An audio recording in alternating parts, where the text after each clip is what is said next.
Namo tassa bhagavato arahato samma sambuddhassa. Namo tassa bhagavato arahato samma sambuddhassa. Namo tassa bhagavato arahato samma sambuddhassa. Sadhu. So today we will be going through a sutta which will be taking the dependent origination. So it's a long sutta, there is a lot of repetition. I'll try and reduce the repetition, but there is some participation also required. Okay, so certain that can you give me one of those booklets?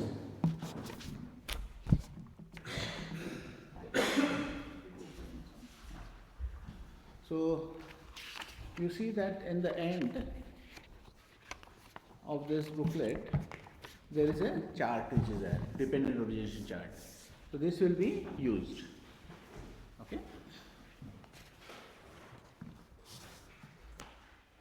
The sutta is from Majjhima Nikaya 38, Mahātaṇhāsaṅkhaya Sutta, the greater discourse on the destruction of craving. Okay. So how does the destruction of craving happen? While we understand. So one of the things we understand is how this mind is functioning and the process of it. So it starts at a point of misunderstanding, and then Buddha is trying to clear that misunderstanding which is there. Thus have I heard, on one occasion the Blessed One was living at Sāti in Jetha's Grove, Anathapindika's park. So there is a story for the Jetha's Grove and Anathapindika's park also. So the Anathapindika and Jetha's Grove, there are two names which are there. So Anathapindika was a very rich merchant. So he was feeding poor and he was helping the Sangha or the monks and the Buddha. So he wanted a monastery for the Buddha. So at that time Jetha had a place which was suitable for the monks to stay. So he went to Jetha means senior senior, he was a prince. So when prince was a very proud prince, so he said that I don't want to sell. Then Anathapindika said, you tell me, name the price, I will willing to give. So he said, okay, then cover it with gold. So the area you cover with gold, I will sell it to you. So he said that to kind of say an ungivable price, unbelievable price, he said. But Anathapindika was also adamant. So he brought a cartload of coins and started putting it on the floor. And the news started spreading that Anathapindika is doing this. And the news came to Jetha. So Jetha came on the horse and saw that he is actually put a large portion of that gold coin on the floor.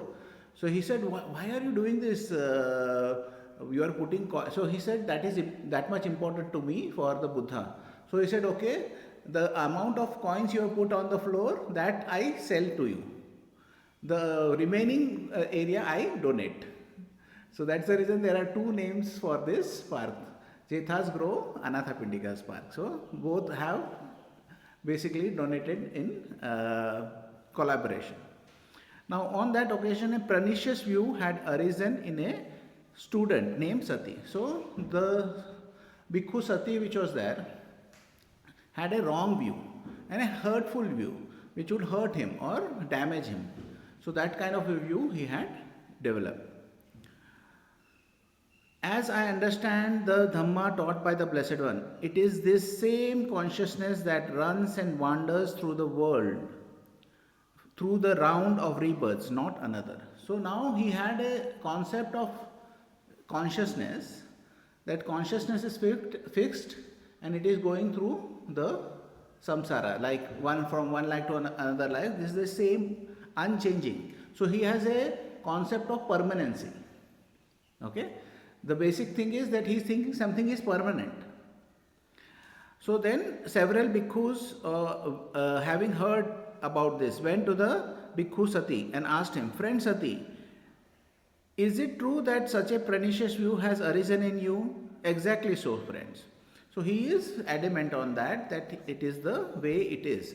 So now what they do is, they go to the Buddha. When they go to the Buddha says, ask him to come and meet me. Then the Blessed One asked him, Sati, is it true that the following pernicious view has arisen in you? As I understand the Dhamma taught by the Blessed One, it is this same consciousness that runs and wanders through the round of rebirths, not another.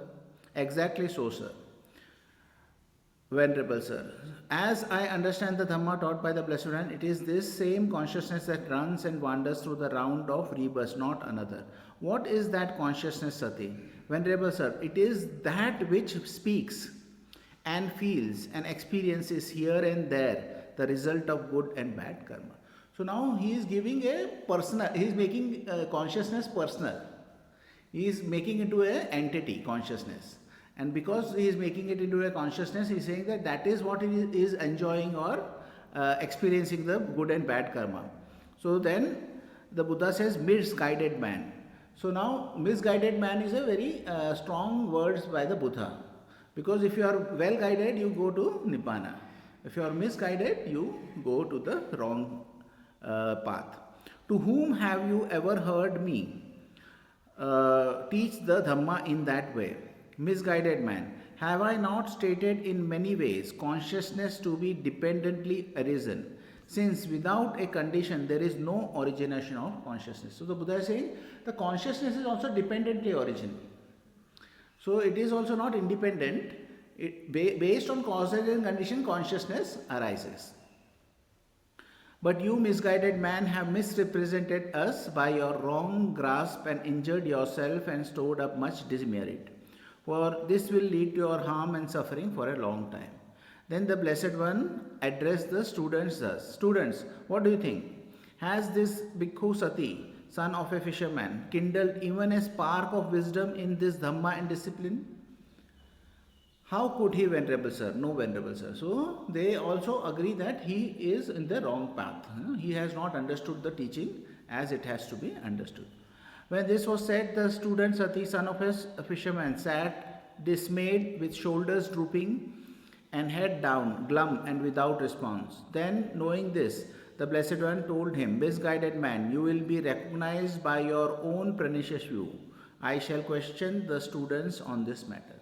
So, even after the Buddha came and tried to explain him the reality, but he did not agree, because he was not ready to change his opinion. So he was holding on to that thought because he took it too personally and then made it into his own reality. Then the Blessed One addressed the students thus: Student, do you understand the Dhamma taught by me as this student Sati, son of a fisherman, does when he misrepresents us by his wrong grasp and injures himself and stores up much demerit? No, Venerable Sir. For in many discourses, the Blessed One has stated consciousness to be dependently arisen, since without a condition there is no origin of consciousness. So, there is a condition required for the consciousness also to be arising. Good students, it is good that you understand the Dhamma taught by me thus. For in many ways I have stated consciousness to be dependently arisen, since without a condition there is no origin of consciousness. Students, consciousness is reckoned by the particular condition dependent on which it arises. When consciousness arises dependent on the I and forms, it is reckoned as I consciousness. So I see this and it gets registered and there is a I consciousness arises. Because there is a I and form, then there is a space for I consciousness to arise. If my eyes is closed, can I consciousness arise? No, because my eye is not there. Or if this whole room is dark, the I consciousness cannot arise because there is no object. Okay, so there is object required and then there is a I working I required. So if the I is not working also, that is not possible. So the I and object is required, then I consciousness is arising.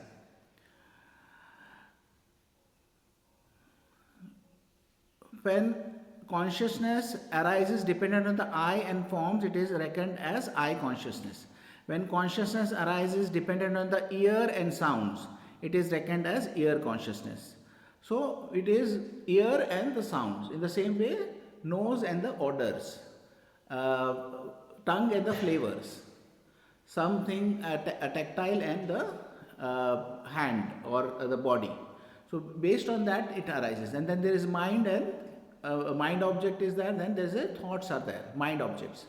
They are there, then the mind consciousness arises. Based on that the consciousness is arising. So he is giving a summary of this and an example. When consciousness arises dependent on the mind and mind objects, it is reckoned as mind consciousness. Just as fire is reckoned by the particular condition dependent on which it burns. When a fire burns dependent on logs, it is reckoned as log fire. When the fire burns dependent on faggots, it is reckoned as faggot fire. Faggot is a bunch of sticks which is there. It is is called a faggot. It is reckoned as a faggot fire. When fire burns dependent on grass, it is reckoned as grass fire. When the fire burns dependent on cow dung, it is reckoned as a cow dung fire. When the fire burns dependent on chaff, it is reckoned as chaff fire. When the fire burns dependent on rubbish, it is reckoned as rubbish fire. So too, consciousness is reckoned by the particular condition dependent on which it burns. Okay? So something is burning, then we will say the rubbish is burning, or the house is burning, we say house is burning. So what is the underlying thing, fuel is there, we say. So the fire remains the same, but we identify the fire by the conditions of the fire. If there is a paper burning, then we will say that it's a paper fire.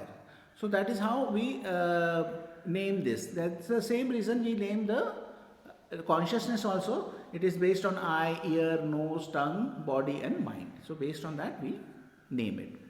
When consciousness arises dependent on the eye and forms. So in the same way he is going through the list.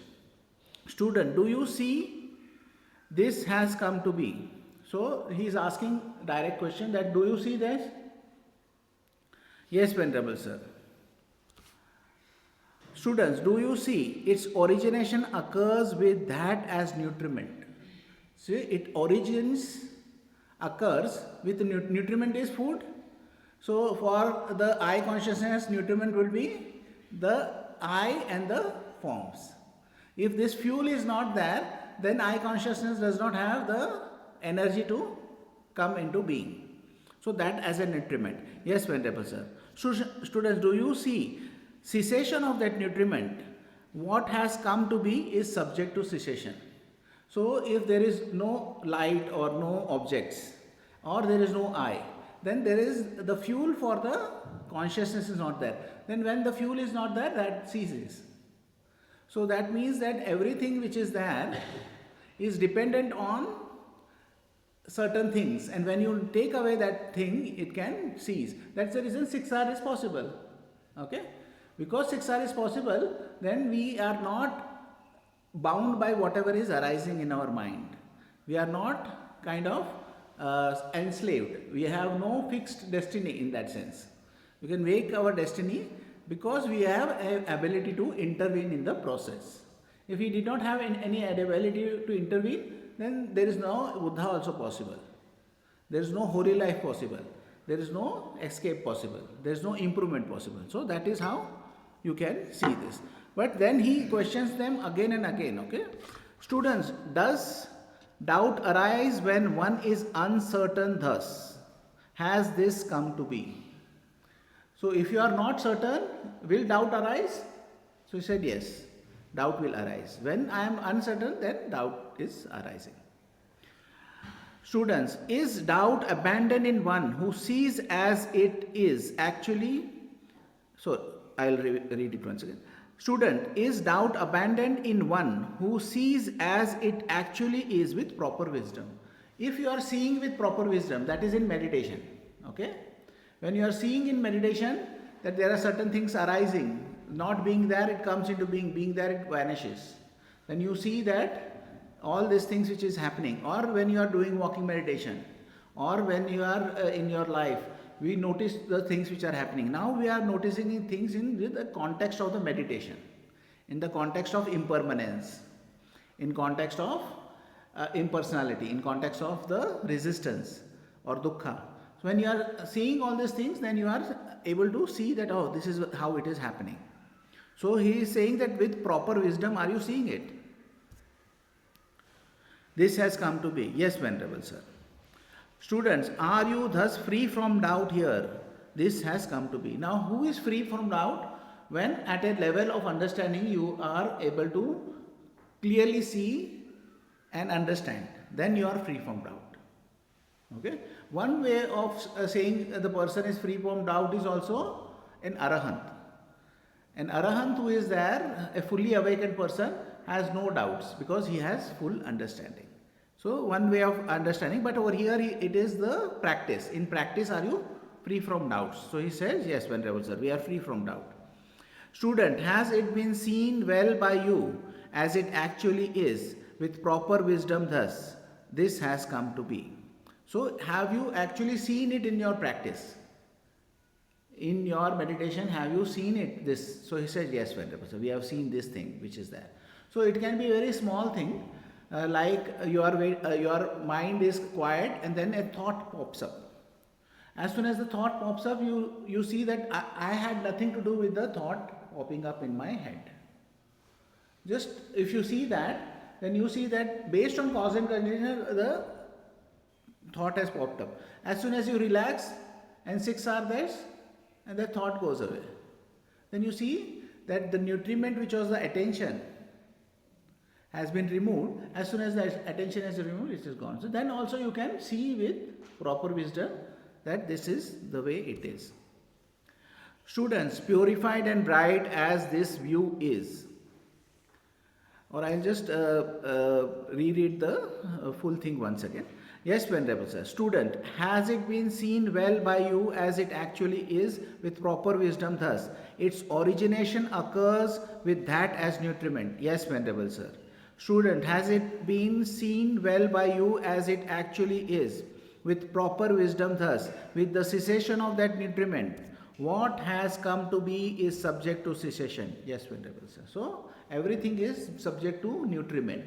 If you stop giving nutriment, it will cease to be. Students, purified and bright as this view is, if you adhere to it, cherish it, treasure it, and treat it as a possession, would you then understand that the Dhamma has been taught as similar to a raft, being for the purpose of crossing over, not for the purpose of grasping? So it's a very deep statement the Buddha is giving over here. Okay? So he is saying that it is purified and bright, the teaching which I am giving you.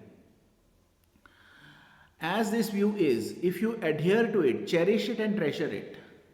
So if you are taking this teaching and started praying to this teaching, okay? Or praising the teaching, but not using the teaching. So you are praising it. So would you then understand the Dhamma as a raft? So Dhamma is a means to an end.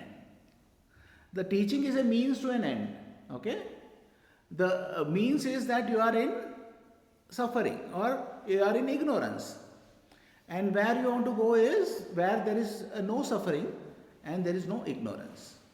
So it's a process of taking you from one place to another. It is like a raft. One example of the raft the Buddha gives is that you are in an island where there is some danger. And there is a river which is there. And beyond that river, there is something which is safe. Now, to go there, you cannot swim. So, you need some thing to help you. So, what you do is you take up the twigs, you take up the vines, and then you kind of make a bundle of twigs and vine. That is a raft. Okay. Now that bundle you make of twigs and vine and everything, now you put it in the water and you swim with your hands and legs, you swim to the other shore. Now that is the means to an end. Now if you take that bundle of twig and try and pray to it, okay, or try and say this is a very useful thing which is there, and take it on your head and move around in the island, will it help you? It will not help you. It will help you only when you are using it to cross over to the other end. So this teaching is a practical teaching. It is a teaching, if you use it, it will be useful.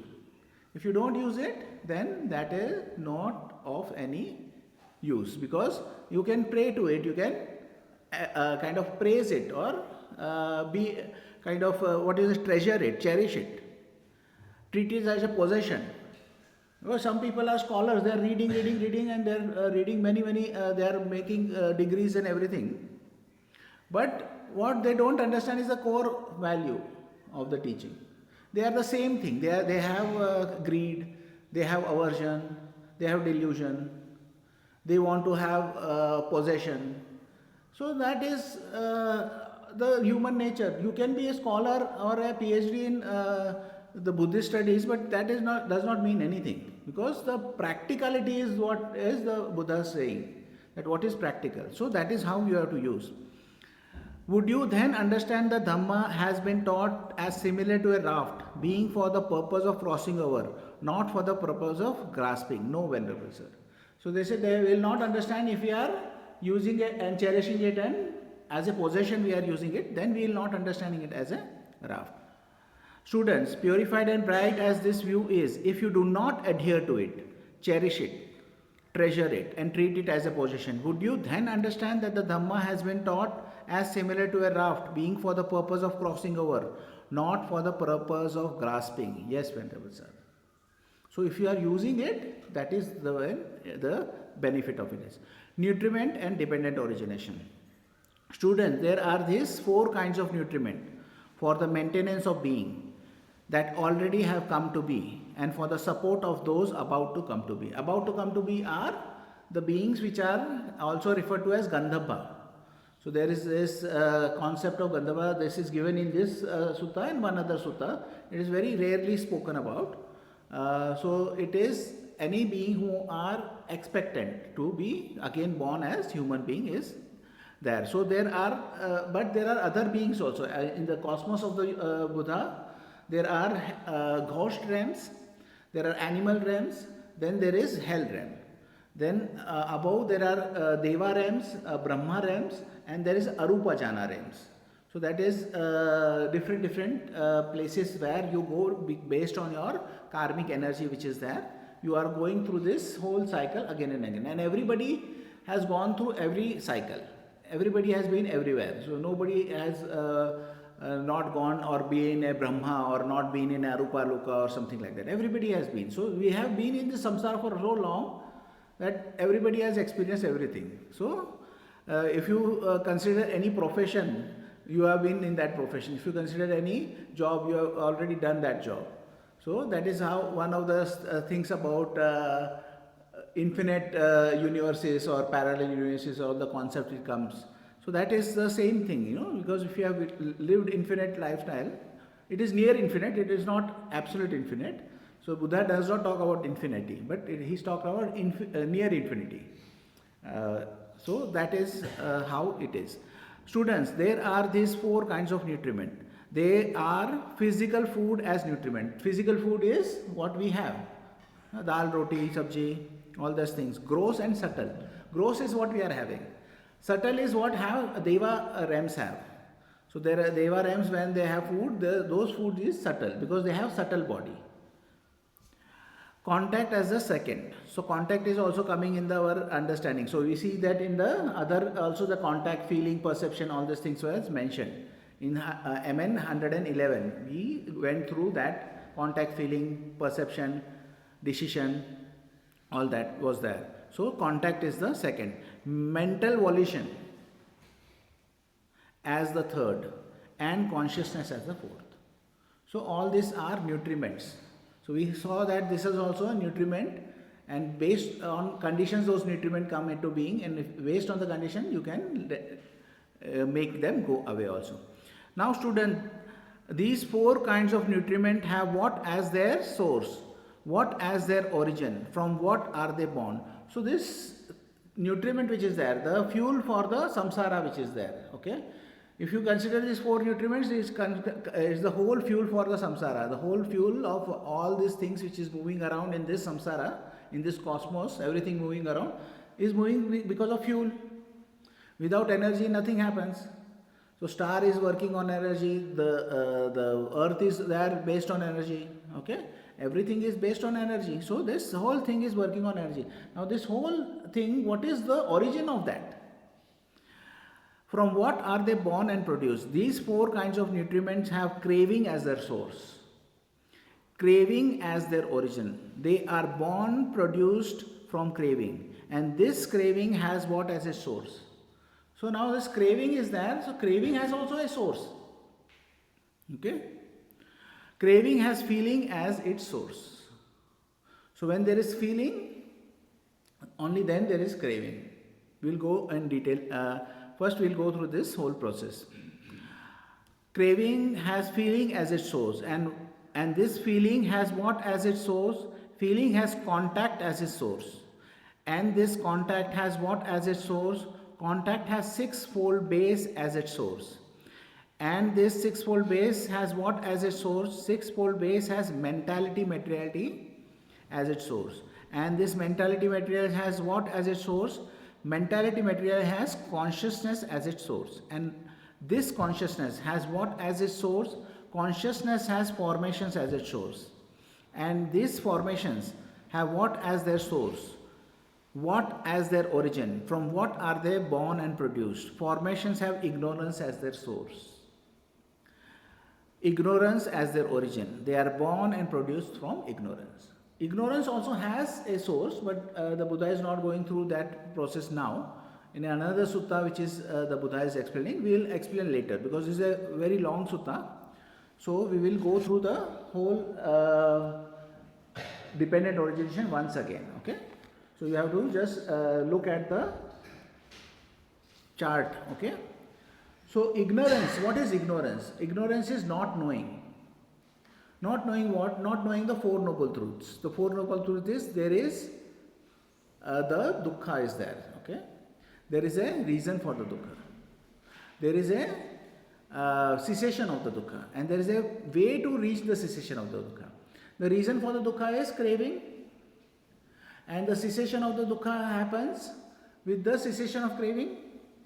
But if it was just the craving, then you could have given up craving, no? So yesterday, which I said, Werner Erhard, I remembered his name once. Werner Erhard has said, if you think you are thinking, then stop thinking.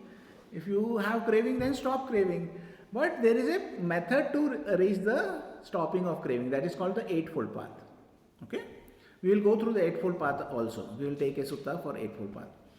So, then you are not knowing the three characteristics of the universe, which is that you don't know the impermanence, you don't know the dukkha or the resistance which you are having of the truth, and you don't know the impersonality of everything. Okay? So that is what you don't know.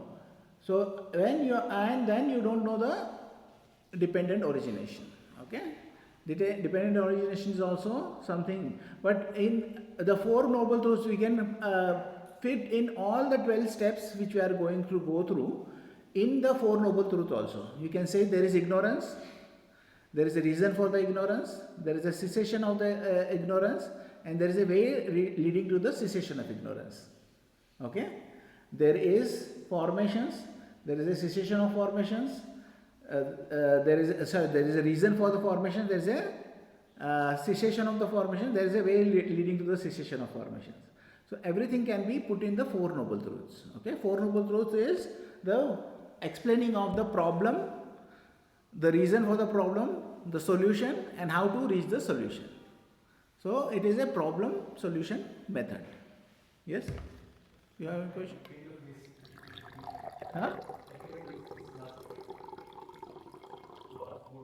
Huh? So this is like a dukkha. So you can say there is dukkha is a problem. There is a reason for the dukkha. Okay? The problem has a source. Sometimes we say that there is no solution which is there. Okay? Because we don't know the source. But the Buddha says there is a source for it. And there is a solution also. So what is the source through which the problem is arising? You let it go. That's also dependently originated. No? So now that is the solution, but there is a method to reach the solution. So that is the method where the path you use to reach that solution. So that is a problem solution statement in that sense. Four Noble Truth is a problem solution statement.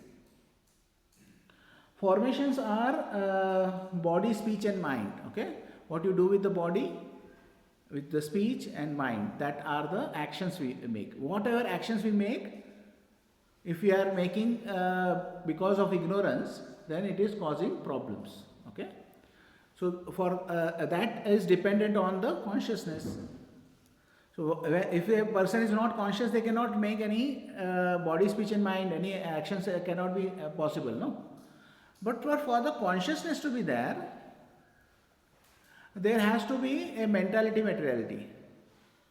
Mentality-materiality, the mind and body. Without consciousness, without dependent, it cannot be there, no? Without eye consciousness cannot be, without ear consciousness cannot. So that mentality-materiality is required for the consciousness. So they are both dependent on each other. It is not that one is creating the other. If you consider that, then you will be a little confused. Because then you say that how can consciousness come before mentality-materiality? Okay? But they are dependent on each other. Means that the relationship between mentality-materiality and consciousness. So consciousness does not create mentality-materiality. But consciousness is dependent on mentality-materiality. So mentality-materiality needs consciousness. Consciousness needs mentality-materiality. Okay? And when there is mentality-materiality, there is six sense spaces. What are you saying? Sorry, mental activities and physical. Physical is the four elements we talked about that day. Yes. So that is earth, water, fire, air. That makes us the physical thing. Yes. Mentality has there are other aspects of that is there. So like contact, feeling, volition, all those things are the mental aspects of that.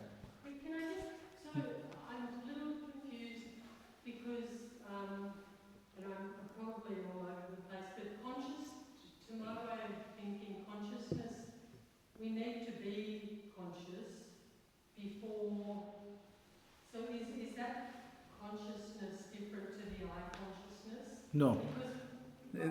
They are see, Buddha is explaining that the dependent, how each one thing is dependent on other. Yes. Okay, but that does not mean that consciousness is existing in void. Right. And then it creates mental and materiality. That is not the way it is. It says that these things are dependent on each other.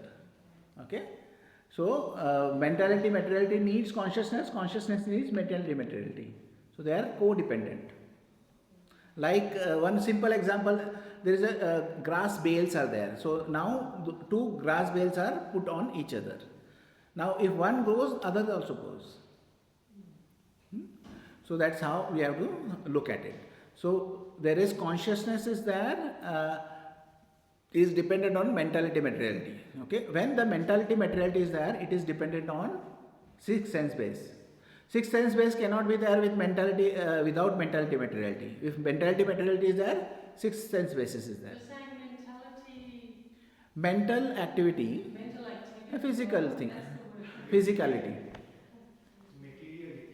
Materiality means the physical thing aspect. Materiality. So there it is mentioned. You can read this. Huh? I'm just. So mentality, materiality. Huh? And the lost as well in orders of dependence. You mentioned before that, for example, consciousness only arises when there is a fuel, and the fuel can be six sense, any of those, right? No, the fuel has been mentioned. The other fuels were mentioned over there. No. Yeah, I'm taking an example. Like I need six senses of vision to arise for the I consciousness, right? So I consciousness depends on having six senses, and here kind of consciousness basically depends on, I'm lost in the sequence of what depends on what. Everything depends on ignorance, right? Yeah. So they are one is not creating the other. One is dependent on the other. So all your actions are dependent on ignorance. And actions create ignorance, and with ignorance the actions are happening.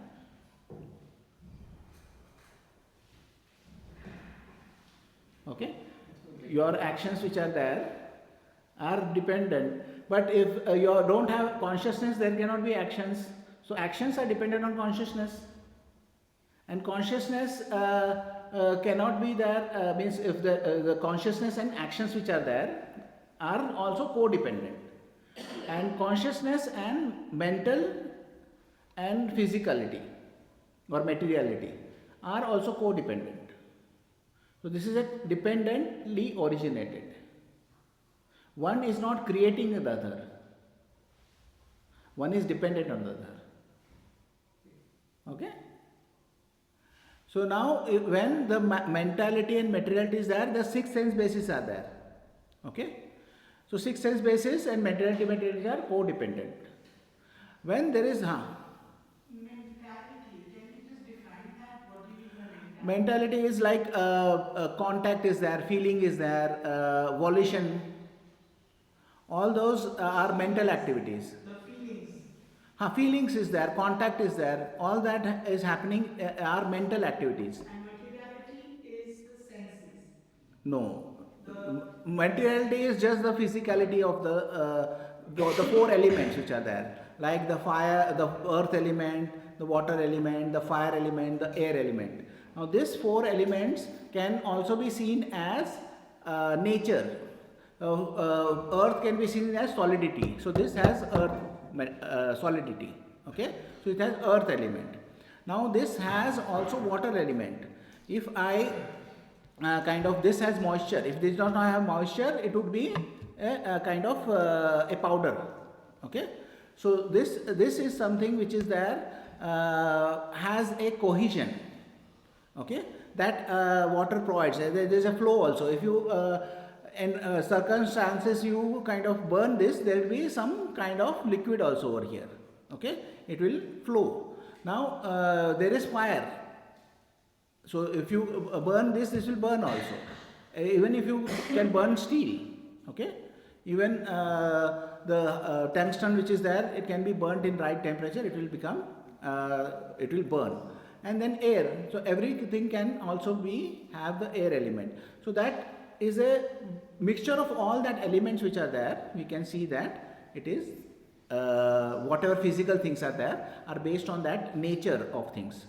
Dhamma is also known as the nature of those things. Okay, so that can be seen. So there is mentality, materiality is there. Then the 6 sense bases are possible.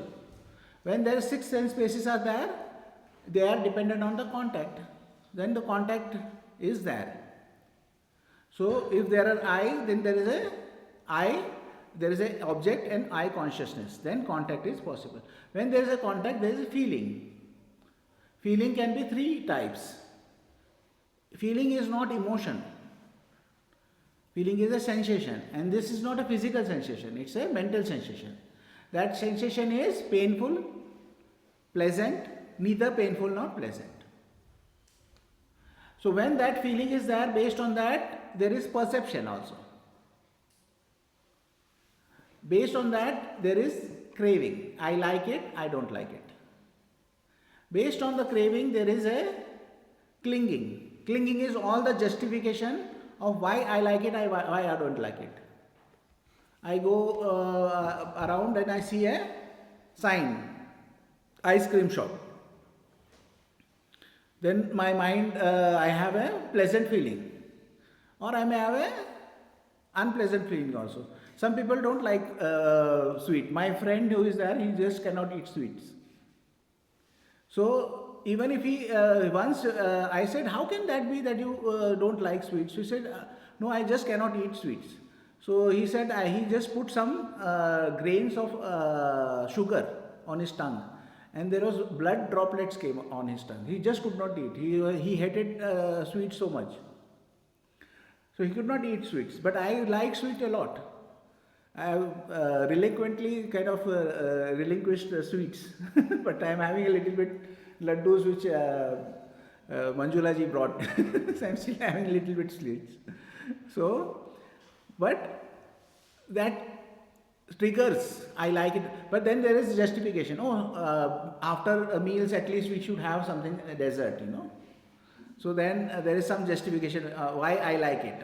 And if you don't like it, this is harmful for health, sweets are not good for health, then that is a justification. So everything which you have, I like it, I don't like it, there is justification which is there. Based on justification, your habitual tendencies get activated. Okay? So what is your habit? When you see an ice cream shop, you go there and buy an ice cream. That is birth of action. So your habitual tendency is to go, and then that creates a birth of action. So for you, you are sitting in meditation, then they say, this is enough, I have done enough. That is come in your mind. Whenever that comes in your mind, you say, I will get up, your habitual tendency. And then what happens is you find yourself walking meditation. From sitting, you are now walking. So that is birth of action.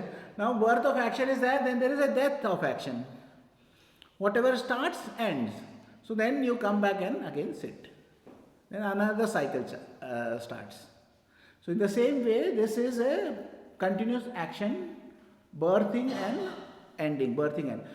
So for understanding dependent origination, 7 steps is enough. You can start with contact, feeling, craving, clinging, habitual tendency, birth of action and death. The 7 links which are there. If you can see those links in your practice, these 7 links, when it happens. Okay?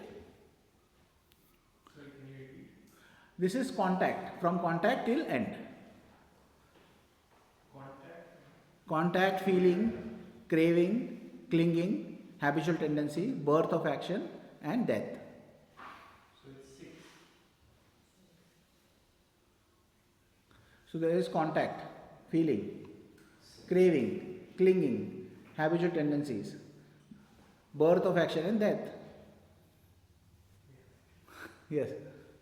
So let's start. Sorry. Vasanas comes in habitual tendency. I could not. Vasana. Vasana, I am not very good with this thing, Pali, but there is a tanha which is there, tanha, okay? Tanha is also a way of saying that I have desires. I like it, I don't like it. I desire something, okay? Can also be said to be I like it or I don't like it. So tanha is a Pali word which is there. So that you can use as this thing. So, I don't know if it's like practical or curiosity question. Everything, as you said, starting from contact and further on, it is visible in practice. I'm curious, the steps before the contact, they're invisible in practice. They are invisible. That's the reason you will see that they are said to be impersonal over here, and then there is potential which is there. Okay, potential when they are said potential. So there are this potentiality which is there. So those which are there, like see, 6 sense basis you are knowing, there are 6 sense basis. Okay, but mentality material knowing, you know that mentality materiality is there. Okay, that you can know, but in that sense you don't need to need practice for that. You know that there is mind, body is there. You know that the 6 sense basis is there. Okay, so that you don't need to know. But if you want to see consciousness or the sankhara is there, or ignorance is there, that is a way of saying that they are codependent. You are stuck in the thing that how does ignorance create action? Ignorance does not create action. Ignorance and action are codependent. And action or the sankharas and consciousness are codependent. Consciousness and mentality materials are codependent. That's the reason I said they don't generate it, but they are codependent. That's the reason I said that, see, when there is consciousness, it can only be possible with mentality materiality. But without consciousness, there is the possibility of mentality-materiality? No. How can the mind function without consciousness? So consciousness has to be there for mentality-materiality. Mentality-materiality has to be there for the consciousness. So they are co-dependent.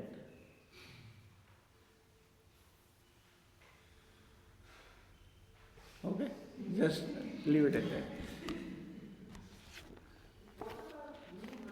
Huh?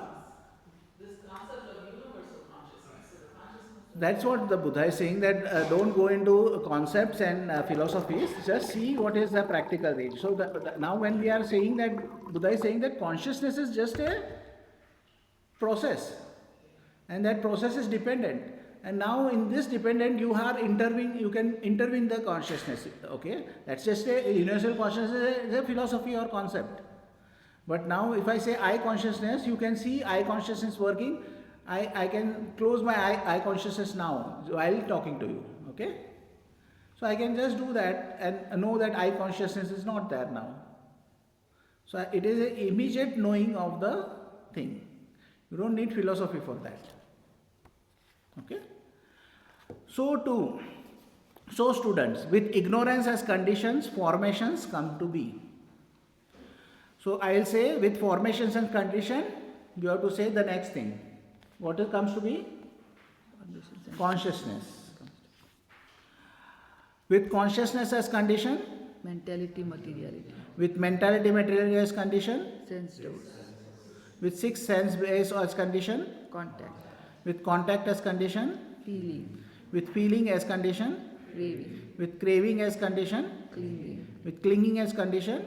Habitual tendencies. With habitual tendencies as condition? Birth of action. With birth of action as condition? Aging and death. Aging and death, sorrow, lamentation, pain, grief and despair come to be. Such is the origin of this whole mass of suffering. This whole mass of suffering is happening because of this continuing cycle. And what is the intervention of this cycle? 6 hours. How do we intervene? How do we break this cycle? 6 hours. Reverse order questionnaire. Okay. With birth as condition, aging and death. So it was said. Now students, do aging and death have birth as condition or not? Or how do you take it in this case? So aging and death has birth as condition, Venerable Sir. So we will go through this whole thing. Okay. So what is the condition for death? Birth of action. Okay. What is the condition for birth of action? Habitual behavior tendencies. What is the condition for habitual tendency? Clinging. What is the condition for clinging? Craving. What is the condition for craving? Feeling. What is the condition for feeling? Contact. What is the condition for contact? Sense doors. What is the condition for six sense base? Mentality-materiality. What is the condition for the mentality-materiality? Consciousness. What is the conditions for formation for the consciousness? Formations. What is the condition for formations? Ignorance. There is a condition for ignorance also, which we will take it later. Okay, this is not in the, because everything is dependent originated. So this is how the reverse order of questionnaire happens. The conditions for contact, the 6 sense doors, but what about the mind? One of them is mind, no? Is the mind? 5 is the physical and 1 is mental.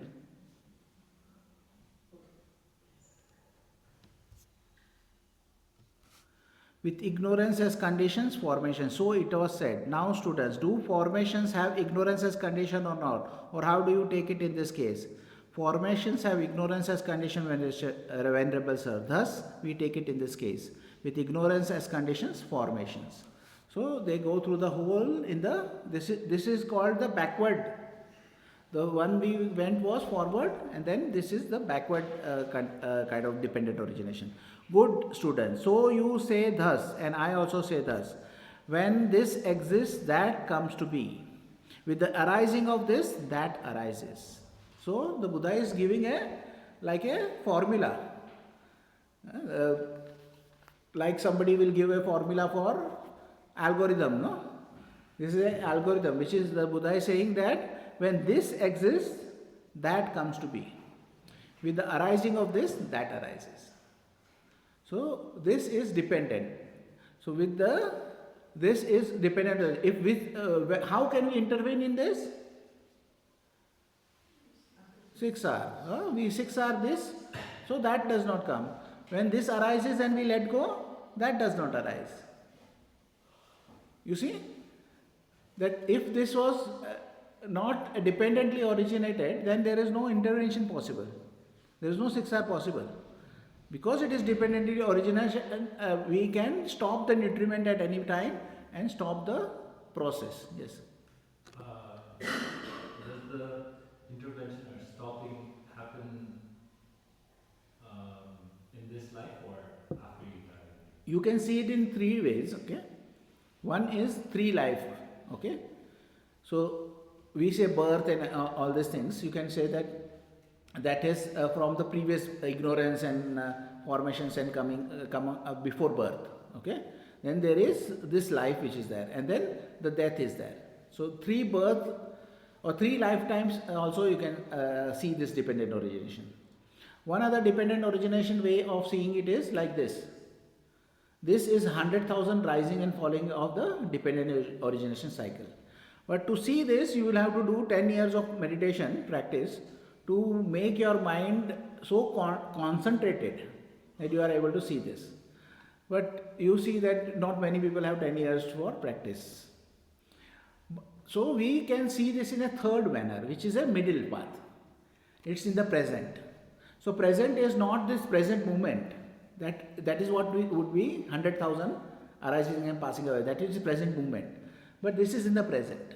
So what you are able to see in this practice, what is arising, like frustration is arising, busyness is arising, sleepiness is arising, and you are able to let go of this. This is in the present. So it can be seen in this manner also. This can be also an effective way of understanding. Okay. So based on where you are or what you are able to access, based on that you can take dependent origination in different manners. Sorry. Is it possible to have, for example, pleasant feeling and it will not create any cravings? No. It's always connected or not? It is connected, but say if you are very much aware, there are mind states in meditation.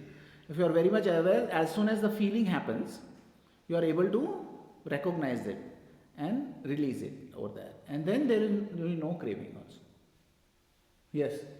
Bhante, I guess as a sort of follow-up to Dr. Sasha's question. So there is this concept of, for example, self-confidence and then pride. Self-confidence can be seen as a positive thing, whereas pride can be seen as an inherently negative thing or a bad thing. So I was wondering if there is such a dichotomy with craving or wanting. Is craving sort of like pride? Is there sort of another side of that coin? Craving is just a function. Okay? Everything is a function which happens. Like craving is also I like it, I don't like it. Okay? Then there is justification is there of why I like it or not. So the craving will arise in everything which you are doing. We are not even aware. Okay? The craving aversion is a constant switch which is happening. When you are sitting over here and the temperature goes down, then there will be a temperature which is too warm. There will be a temperature which is like, oh, this is perfect temperature. And there is a temperature which is like too cold. Now that same thing cycle is happening, but we are not aware, mindful. Because we are not aware, we are stressed, but we don't know why we are stressed. We are stressed because we are constantly fighting different things. When we are in traffic, we are fighting the other person driving in a different manner. We are fighting the sounds which are disturbing us. We are fighting all the thoughts about, oh, I will be late and this and that. and then we become stressful. But we are not able to be mindful of what are the resistances. What, you are resisting the traffic, you are resisting the sound, you are resisting the heat, you are resisting the fact that you are going to get late. Because you are ignorant of all these things, you are doing what is coming naturally to you. And thus the accumulation of this thing there. So confidence is also knowing. So knowing is also different levels of knowing. You know how to do a business deal. Then you are confident of that. But you may not be confident of the person or how to read the person. Somebody may be confident of that also. So there is a lot of business books where they say that how to read the person, how to understand the person and all these things, So then you become confident of knowing the person and understanding the person. Now you go one step further. You know the environment which is there of the economy. Then you become so there is many levels of confidence when you are there in doing business also, or whatever activity which you are doing. You are in any profession. The levels of understanding which is there in that same profession. The painter is there. There will be a painter who is painting the number plate. Okay, and then there is a painter who is selling something for 1 crore rupees each painting. So there is levels of understanding of that painting also. So that is how this also has many levels of understanding. And as this is there, the confidence which is there, we are talking about in this practice, is also many levels. So at one level you will say, okay, I have this much confidence. Another level you will see there is a different level of confidence. Okay. So you will progressively gain understanding. And you will understanding this confidence, you will be able to understand other confidences also. Okay? That is, with ignorance as conditions, formations come to be. With formations as conditions, mentality-materiality. With mentality-materiality as condition, sixfold base. With the sixfold base as condition, contact. With contact as condition, feeling. With feeling as conditions, craving. With craving as condition, clinging. With clinging as condition, habitual tendencies. With the habitual tendency as condition, birth of action. With birth of action as condition, aging and death, sorrow, lamentation, pain, grief and despair come to be. Such is the origin of this whole mass of suffering. So now this is how he is saying that everything starts.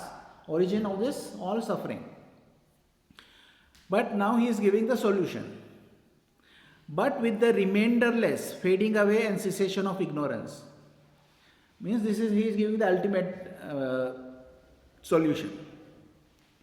But with the reminderless, means there is no reminder, there is no remaining thing. Fading away and cessation of ignorance comes the cessation of formations. Okay? So now there are no formations. With the cessation of formations, cessation of consciousness. With the cessation of consciousness, cessation of mentality-materiality. With the cessation of mentality-materiality, cessation of sixfold base. With the cessation of sixfold base, cessation of contact. With the cessation of contact, cessation of feeling. So now, when there is a contact, there is a feeling. Now, you had asked the question. Now, with the cessation of feeling, the cessation of craving. So now, when there is a cessation, when the feeling is there and you six are over there, then there is no feeling. And when there is no feeling, everything which is happening after that does not happen. Okay? With the cessation of feeling, cessation of clinging. With the cessation of clinging, cessation of habitual tendency. With the cessation of habitual tendency, cessation of birth. With the cessation of birth, cessation of death, sorrow, lamentation, pain, grief and despair cease. Such is the cessation of this whole mass of suffering. So if you had done a 6R anywhere, after feeling, you had done 6R anywhere, then there is no pain, grief and despair. Okay? Because you had not got caught up in those cravings. Okay? When you are not caught up in the cravings, you will be able to let go of that. So now, if you see in your practice, you can see that sometimes you can see that your attention is going and you catch your attention going away and then relax and stay there. Sometimes something comes up in your mind, you are able to see and relax and let that go. Yes. Just to kind of ask about what you just kind of elaborated on, Bhante. So would having a preference count as craving? Like, for example, I would prefer Preference is a habitual tendency. Preference is your perception where some things are said to be good, some things are said to be bad. That is your whatever you have learned in the past. This past can be very further away also, because you see, somebody says that okay, this idea I got from a television. Okay, that race car is cool. I got from seeing this serial. But that serial was seen by all your brothers and sisters also, your mother and father and uncle and auntie. But nobody got that idea that racing car is cool by seeing that same NASCAR race, say, just example. Now, that means that the racing car is cool was already preloaded. And when you saw the racing car, that got triggered. That racing car is cool. And that makes that thing which is there as you take it personally, and then you give a reason. But why did you get triggered? That you don't know. So there is, if you go back enough, then you don't know the source of anything, because you have a justification. I am Mumbai, whatever that IPL Mumbai something. I am fan of that because I am in Mumbai. But there are Chennai fans also in Mumbai. So that's just a justification you are giving for just being a fan of that club. But you really don't know why you are. Because that is the reason, because there is something or the other going back and back and back. But what you can do is you can see in the present how your preferences are there. And if you know that these preferences are there, you can let go. That's the reason I say to everybody in every interview I have said this. Hindrances are not your enemies, they are your friends, because they reveal to you your attachments. If you know your attachment, then you are able to let go of your attachment. Okay? So that is the reason hindrances are not called enemies. Yes. So maybe related, how would you explain if there is a family that share habitual tendencies, like say they're all very quick to anger, how would you, given that there's no self, how could you explain that they will have those tendencies? One of the things is that same attracts same. Okay? Yeah. Certain times you get, or karmically also, some things get attracted to this that energy. So Buddha says that even rainstorms come because that things which is about rainstorm get attracted at one place, and then there are rainstorms. So whatever creates that gets attracted to each other, and then there is rainstorm which is there, which could be weather phenomena or something like that. So when certain groups are also formed, like in offices you will see there are groups of people who are gossiping, and there are groups of people who are interested in maybe projects or improving themselves. Or there are groups of people who are interested in exercise, and they go out and go on biking kind of trips and all those things. So that kind of thing you can see in the office also, that there are groups formed, inner groups are there, outer groups are there. Now what is this formed? Because of the sameness. So that also is there karmically or cosmically. That certain kind of things attract certain things. And that is how things are happening. So in the families also, because of karmic energy of anger is there, and then all the angry people can end up in one family also. But there are families which are very diverse people also are there. There may be a conflict as this thing. Conflict as the kind of commonality. So they are all in conflict with each other. So whatever is the thing which karmic energy is accumulating, like you see this in many of the game theories and all the other kind of quantum theories and all those things. You see that how randomness has a certain noise has a signal also.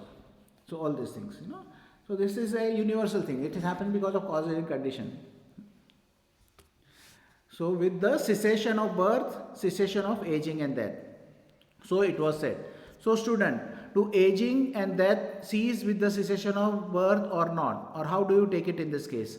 Aging and death cease with the cessation of birth, Venerable Sir. Thus we take it in the case. With the cessation of birth, cessation of aging and death. So then we go to the whole of the dependent origination in the backward thing. Like what does the birth get seized? When habitual tendencies are not there, the birth gets seized. How does the habitual tendency get seized? When the clinging is not there, habitual tendencies ceases. If how does the clinging cease? When the craving is not there, then the clinging ceases. When there is no feeling, then the craving ceases. When there is no contact, feeling ceases. When there is no sixth sense basis, there is no contact. When there is no mentality-materiality, there is no sixth sense basis. When there is no consciousness, there is no mentality-materiality. When there is no sankharas or the formations. When there are no formations, then there is no consciousness. When there is no ignorance, there is no formations. So, and then that is how the whole kind of the dukkha which is there, the cycle of dukkha ceases. Yes. What's the formations? Formations are actions which we do with body, speech and mind. So when we are talking about formation, which is about this thing, body, speech and you have a pen? You give me that pen with the cap. Okay. So one of the things I explain it is, can anybody touch the pen? Can anybody touch the pen? Anybody over here? Physically moved or... No, it's a philosophical question. See, if you say you touch it over here, then I say you just touch the cap. Okay? If I say I touch over here, I say this you touch the tube. If you touch in the back, you say okay, you touch the back kind of cap. If you touch the over here, you touch the nib. Then how is the pen? Where is the pen? Yeah, it's a formation. So it's coming together of all these things makes it a pen. So that is the basic understanding of formation.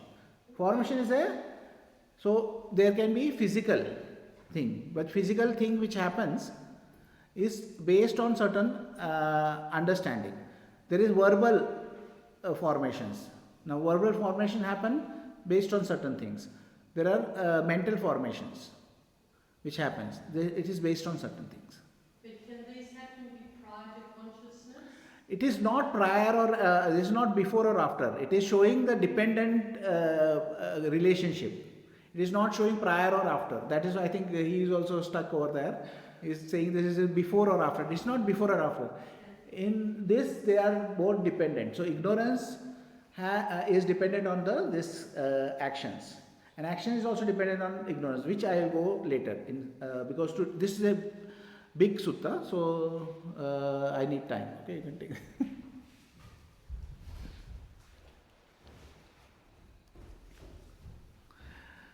So now, in the same way, the whole thing which is there, formation cease with the cessation of ignorance, Venerable Sir. Thus we take it in this case, with the cessation of ignorance, cessation of formation. So now he is again saying, giving a formula.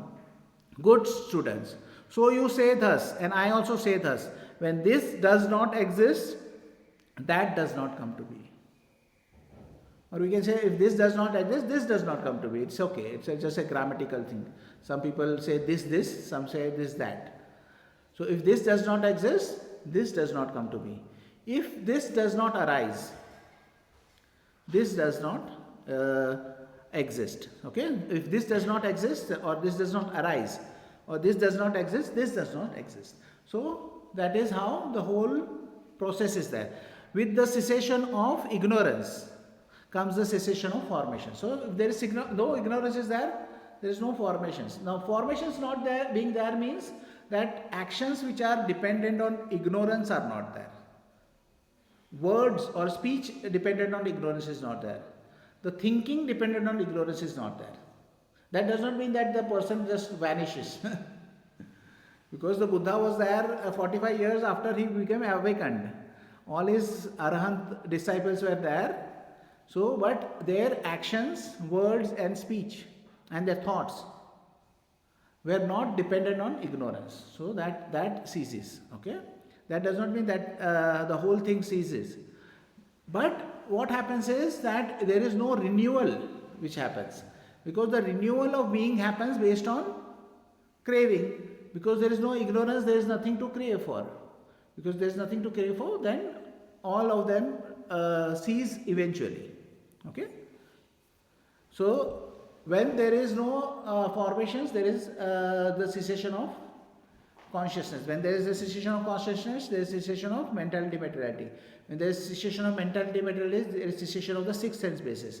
When there is a cessation of sixth sense basis, there is cessation of contact. When there is a cessation of contact, cessation of feeling. With the cessation of feeling, cessation of craving. With the cessation of craving, cessation of clinging. Yes. So just to be clear, Bhante, when you say cessation of formations rooted in ignorance or dependent on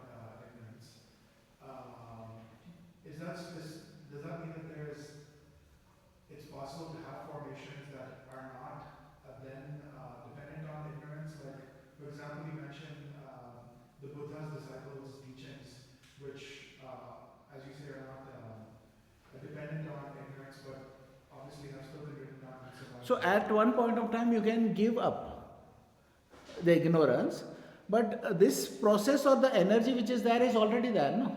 It has come from the past, no? So it does not go in the future, that's the only thing. So it has come from the past, and the body is a karmic result. Your body is different, my body is different, his body is different, everybody's body is different. Why? Because everybody's body is based on karmic energy. Okay? So some people who have lived long, okay? There was one documentary I saw, 116 years old guy. He said he used to smoke cigars, drink, and he was 116 years. He was a World War II veteran.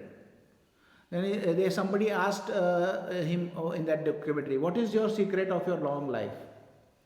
He said, if I get up in the night at 2 a.m., I directly go and make coffee and drink coffee. I don't go back to sleep. If I get up at 4 o'clock in the morning, I get up, make coffee and have coffee. I don't go back to sleep. That is the secret of my long life. That means that he does not know what is the secret of his long life. He has no idea. Because before that, when I was a very young person, 45 years back, there was one lady from Italy or something like that. They asked, what is your secret of your long life? She was 120 or something. So she said, oh, my secret of my long life is I eat garlic. And everybody, garlic became something big in the longevity. So everybody started eating more garlic.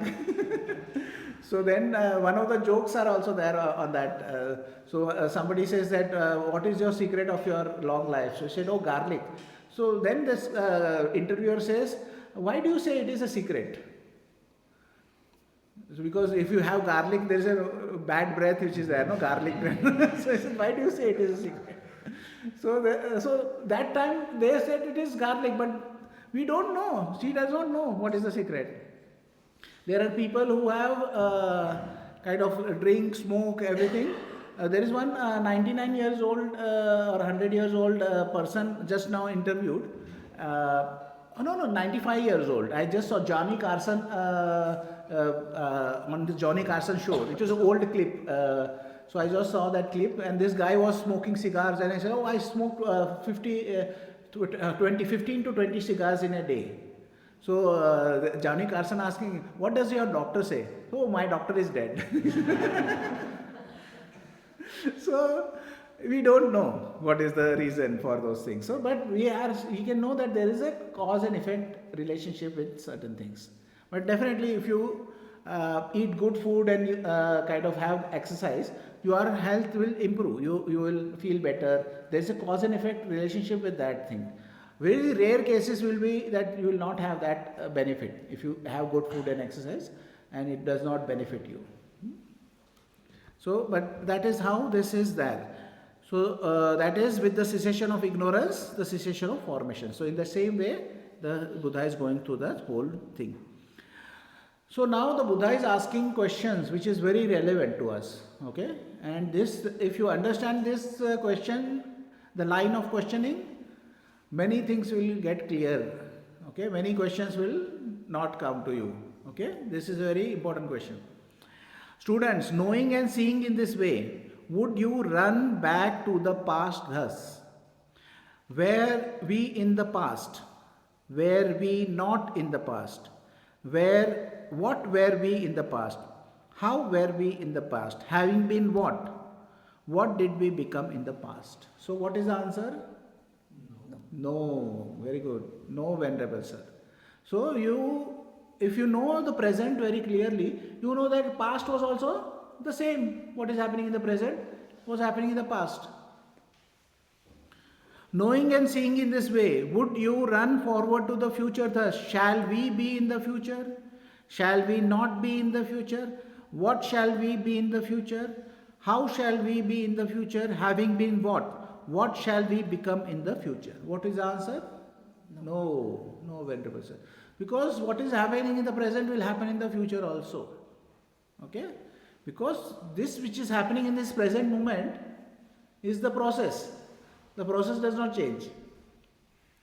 Knowing and seeing in this way, would you now be inwardly perplexed about the present thus? Am I? Am I not? What am I?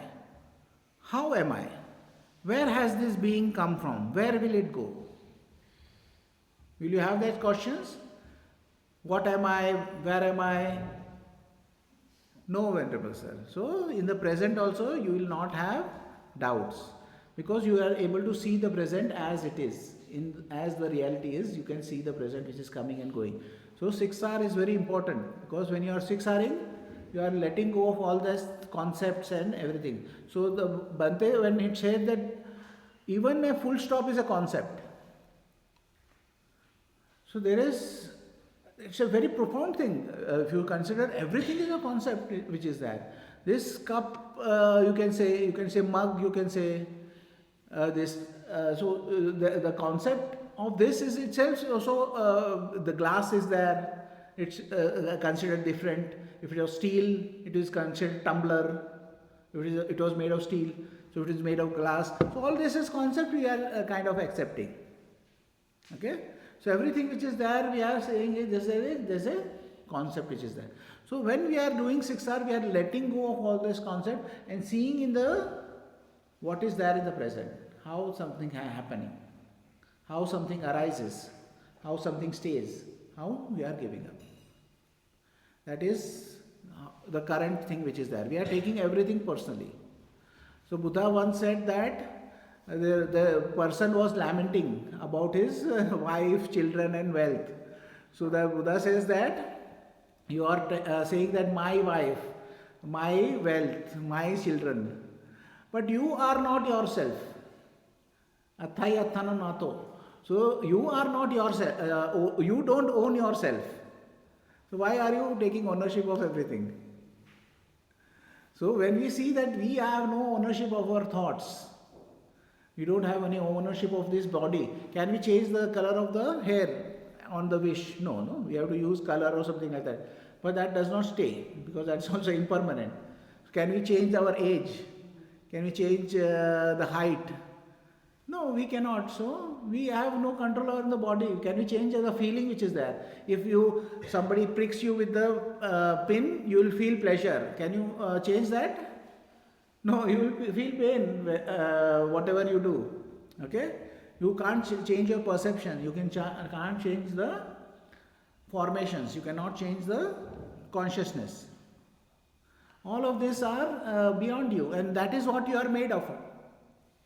You are made up of the body, feeling, perception, formations and mind, consciousness. So that is what you are made of, but those you cannot control. What we can do is, we can gain understanding.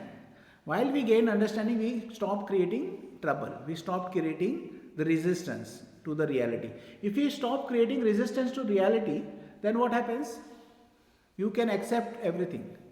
It is not that because my father did this thing or my ancestor did this thing or because the elders say, or because the scripture says. The Kalama Sutta which is there, or here the Buddha is mentioning, the Kalama Sutta has been mentioned. Okay, that has been mentioned for a reason. Says, before starting the training, review the Buddha's advice on questions and testing. Is it unwise to simply believe that what one hears because it has been said over and over again for a long time? It is unwise to follow tradition blindly just because it has been practiced in that way for a long time. It is unwise to listen to and spread rumors and gossip. It is unwise to take anything as being absolute truth just because it agrees with one's scriptures, without practicing to see through direct experience if they are true or not. It is unwise to foolishly make assumptions without honest investigation to see if they are correct or not. It is unwise to go by mere outward appearance or to hold too tightly onto any view or idea because one is comfortable with it. Okay, so all this is something which is happening by default. It is unwise to be convinced of anything out of respect and deference to one's spiritual teacher without first practicing investigation what is being taught. So there is more also, but you may understand that after reading the Kalama Sutta, the Buddha taught the Brahma Viharas, the practice which we are saying. It started with Metta, Karuna, Mudita, Upekha. So that is the practice they did after listening to the Buddha's words. So that is what is important, that you are clear. So you don't want to go in the past. You don't go into the future. You are not confused about the present also, because you are seeing the present as it is. So you are not who am I not. This is it may seem comical, but the theory which is there of simulation theory. Somebody said, we are simulation in somebody's computer, and because we can create simulated world in our computer, somebody has created us in their computer. So then that means, am I or am I not? That is the question, no?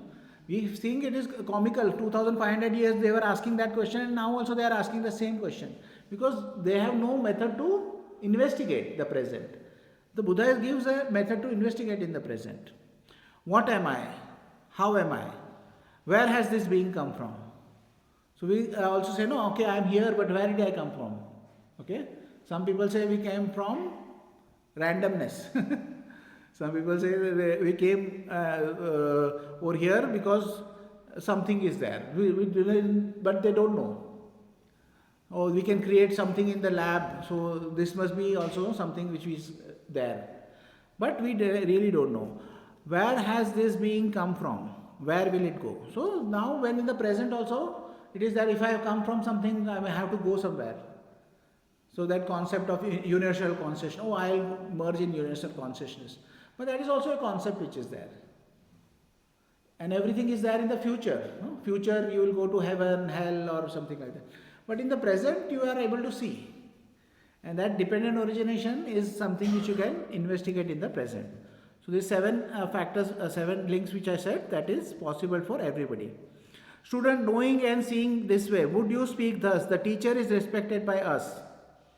We speak as we do out of respect for the teacher. No, Venerable Sir. Knowing, because we are speaking out of experience, not because of the respect for the teacher. Knowing and seeing in this way, would you speak thus? The recluse says this, and we speak thus at the bidding of the recluse. No, Venerable Sir. Because Buddha is not asking you to repeat this.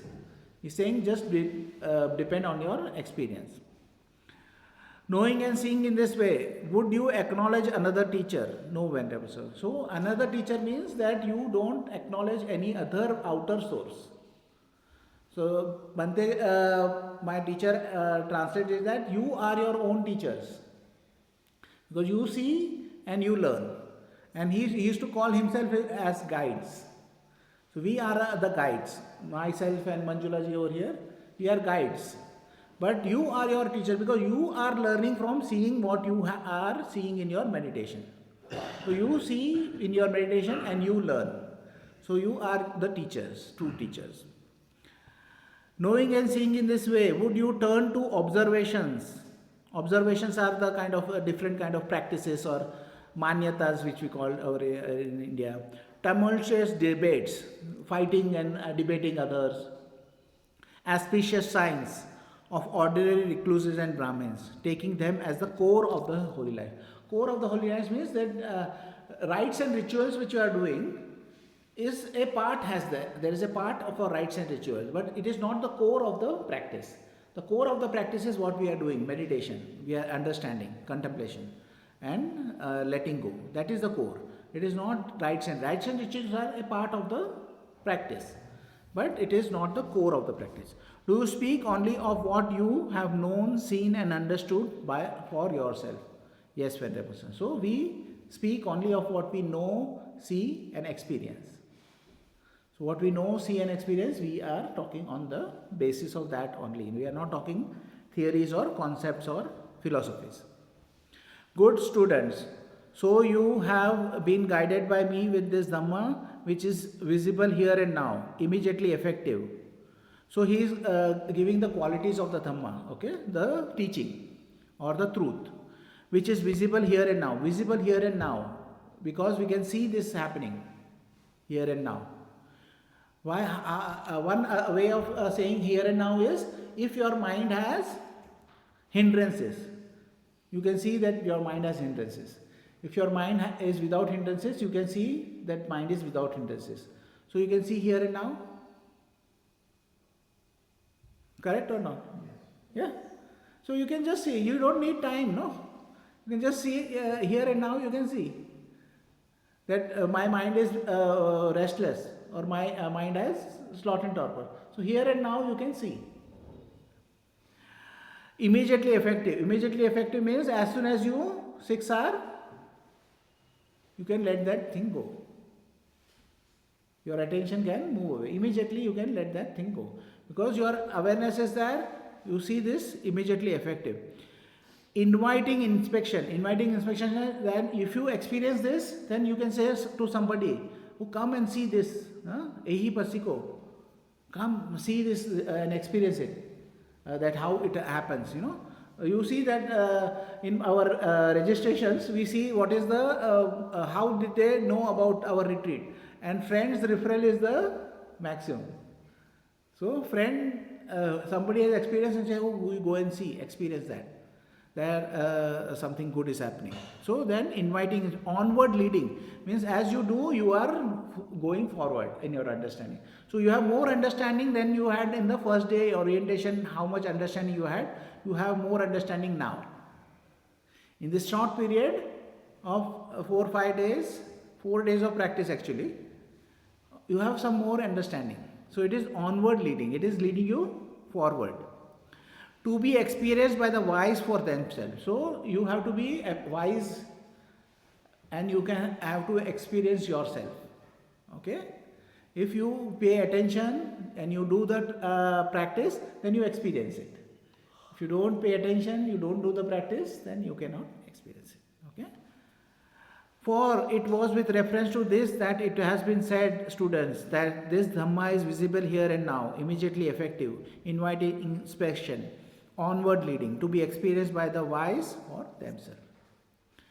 Round of existence, conception to maturity. So now this the Buddha is giving I will just read this, you just pay attention. Because the Buddha is giving 2 scenarios. One scenario is where the Buddha is not there, or Buddha's teaching is not there. Okay? Now also Buddha's teaching is there. So we call it Buddha era, Buddha's dispensation, which we kind of say in the sharing component. So this is a Buddha's dispensation because Buddha's teaching is there. Now there is a time when there is no Buddha's teaching. How the things are happening when there is no Buddha's teaching, and what happens changes when there is Buddha's teaching. So it is a thing, it takes some time. So I'll just read it. I don't want to dwell too much on this because it is already 7. This is a long sutta. But you will get a clue about how long this sutta is in the end. Okay? Students, the descent of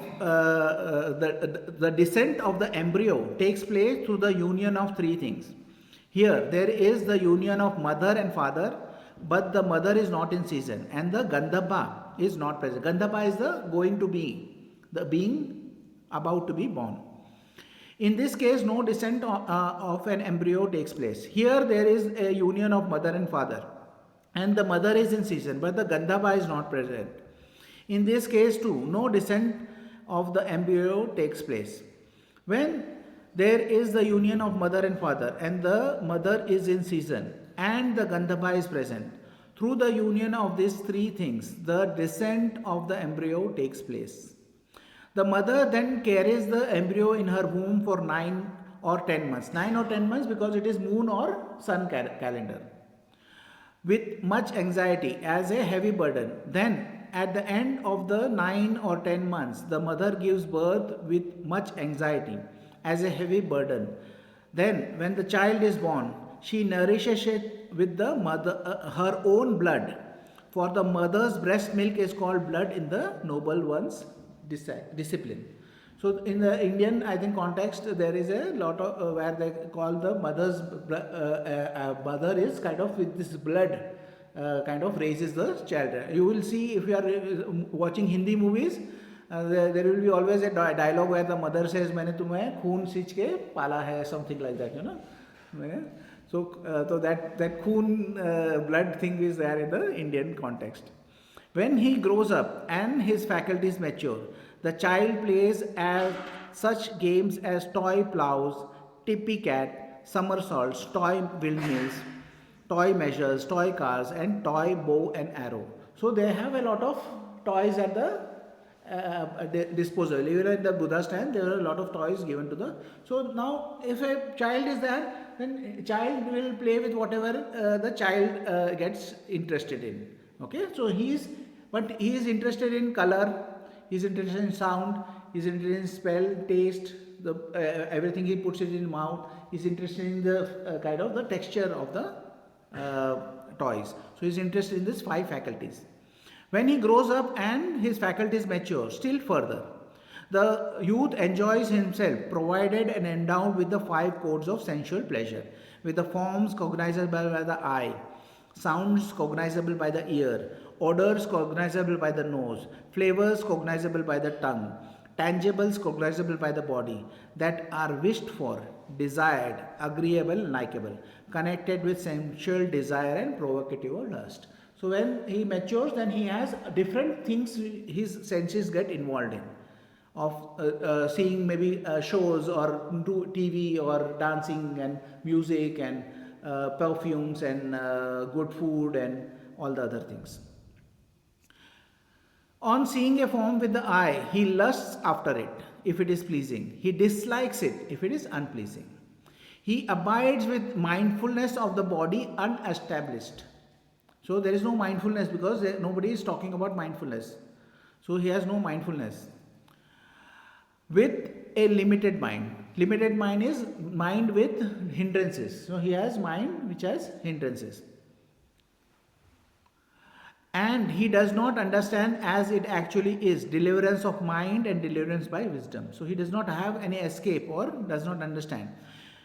Within this evil, unwholesome state, sees without remainder, engaged as he is in favoring and opposing whatever feeling he feels, whether pleasant or painful, or neither painful nor pleasant. He delights in that feeling, welcomes it, and remains holding to it. As he does so, delight arises in him. Now, delight in feelings is clinging. With his clinging as condition, habitual tendencies come to be. With habitual tendencies as condition, birth of actions comes to be. With birth as condition, aging and death, sorrow, lamentation, pain, grief and despair come to be. Such is the origin of this whole mass of suffering.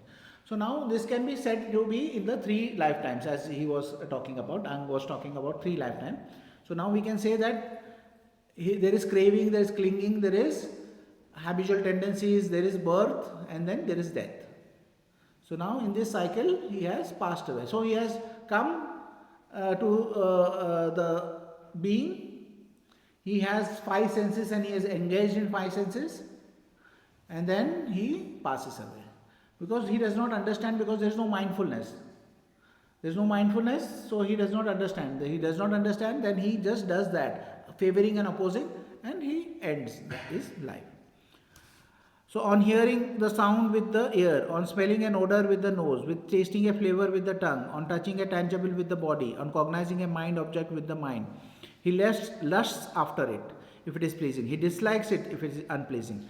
Now, delight in feeling is clinging. With the clinging as condition, habitual tendencies comes to be. With habitual tendencies as condition, birth comes to be. With the birth as condition, aging and death, sorrow, lamentation, pain, grief and despair come to be. Such is the origin of this whole mass of suffering. Then the undoing of the round of gradual training. Here, student says Tathagata appears in the world. That is, the Buddha appears in the world, accomplished and fully enlightened. So then he shows how he goes through this whole process of getting awakening. So we are not going through that process. It's a long repetition of that process of how he goes into meditation and then goes through all the jhanas and attains awakening. Having thus abandoned these 5 hindrances, imperfections of the mind, that weaken wisdom, quite secluded from sensual pleasure, secluded from unwholesome state, he enters upon and abides in the first jhana. Then he goes into the 4th jhana and then arupa jhanas and then the cessation of experience, and then he gains psychic abilities also. So he enters upon and abides in the 4th jhana, which has neither pain nor pleasure and purity of mindfulness due to equanimity. On seeing a form with the eye, he does not lust after it if it is pleasing. He does not dislike it if it is unpleasing. He abides with mindfulness of the body established. Now this new person which is there is learning how to be mindful. Okay, and in equanimity, because then when there is pleasing, he is not lusting after it. When it is unpleasing, he is not averse to it. So he is being in equanimity. With an immeasurable mind. Immeasurable mind is mind in Brahma Viharas. Metta, Karuna, Mudita, Upekha is immeasurable. There is no measuring. And he understands as it actually is, the deliverance of mind and deliverance by wisdom. So he knows how the escape is there. Deliverance from mind and deliverance through wisdom. So he knows that how this is happening. Wherein those evil unwholesome states cease without remainder, having thus abandoned favoring and opposing, whatever feeling he feels, whether pleasant or painful, neither painful nor pleasant, he does not delight in that feeling, welcome it, or remain holding to it. As he does not do so, delight in feeling ceases in him. With the cessation of his delight comes cessation of clinging.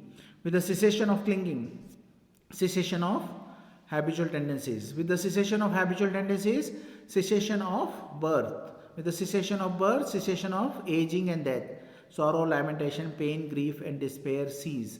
Such is the cessation of this whole mass of suffering.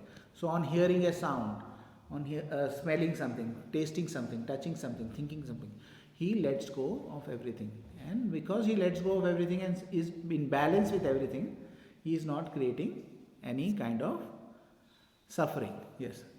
I have a question I feel that there is, even without habitual tendency, connection can occur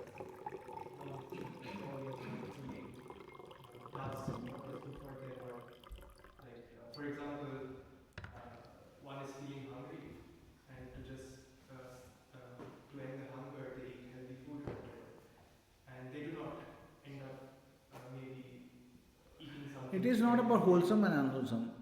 But so my question is that can there not be any actions which does not result out of habitual tendency? When there is mindfulness.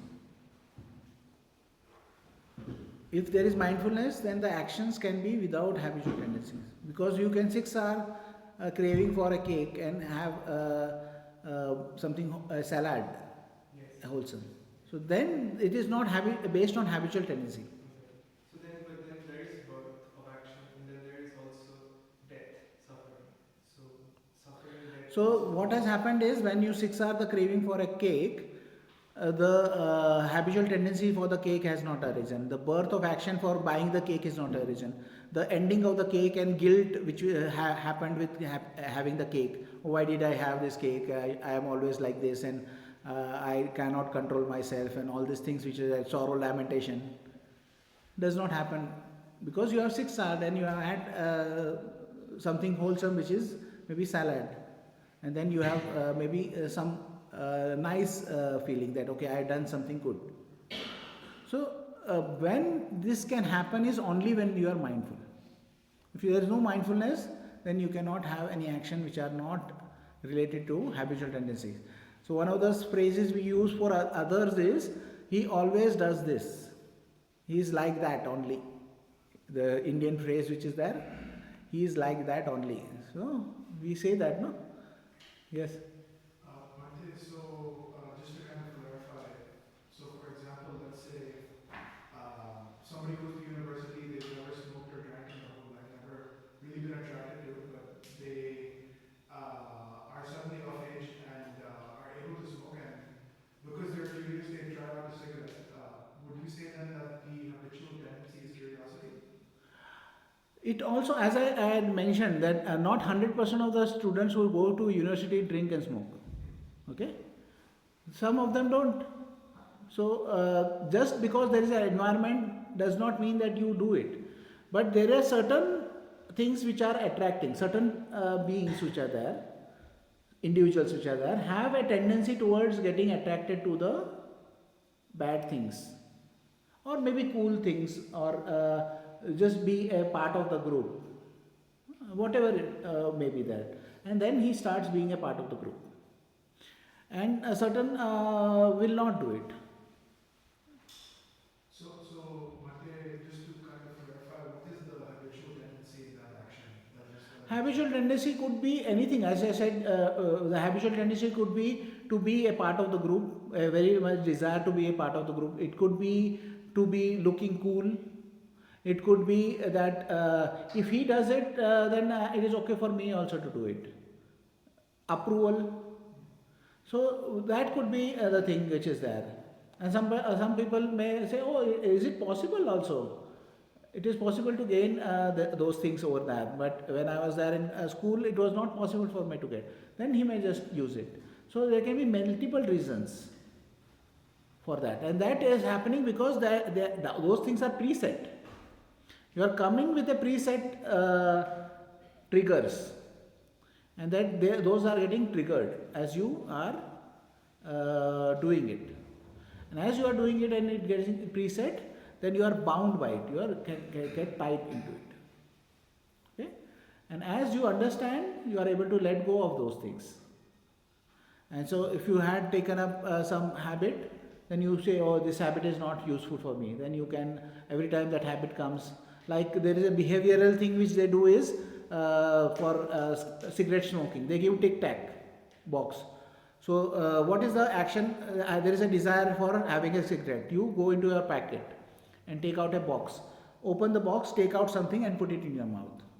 So now you replace it with a tic-tac which is there, TikTok or whatever. What is a tic-tac? No?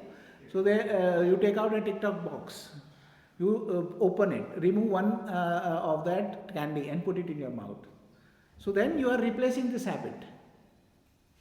So that is the behavioral way of doing it. So that you do. So but you are kind of mindfully doing it, because that mindfulness has to be there.